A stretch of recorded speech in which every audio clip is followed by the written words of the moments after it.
Kattappana Vellayamkudi Assisi special സ്കൂളിൽ Christmas ആഘോഷം നടന്നു. വെള്ളയാങ്കുടി സെന്റ് ജോർജ് ഫൊറോന ഇടവക വികാരി ഫാദർ തോമസ് മണിയാട്ട് ഉദ്ഘാടനം ചെയ്തു.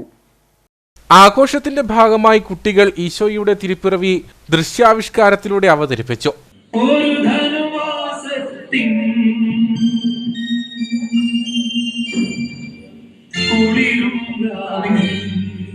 മറിയമേ, നീ ഭയപ്പെടേണ്ട, ദൈവസന്നിധിയിൽ നീ കൃപ കണ്ടെത്തിയിരിക്കുന്നു. പരിശുദ്ധാത്മാവ് നിന്റെ മേൽ വരും, അത്യുന്നതന്റെ ശക്തി നിന്റെ മേൽ ആവസിക്കും. ആകയാൽ ജനിക്കാൻ പോകുന്ന ശിശു പരിശുദ്ധൻ ദൈവപുത്രൻ എന്ന് വിളിക്കപ്പെടും. തുടർന്ന് വിവിധ കലാപരിപാടികളും നടന്നു.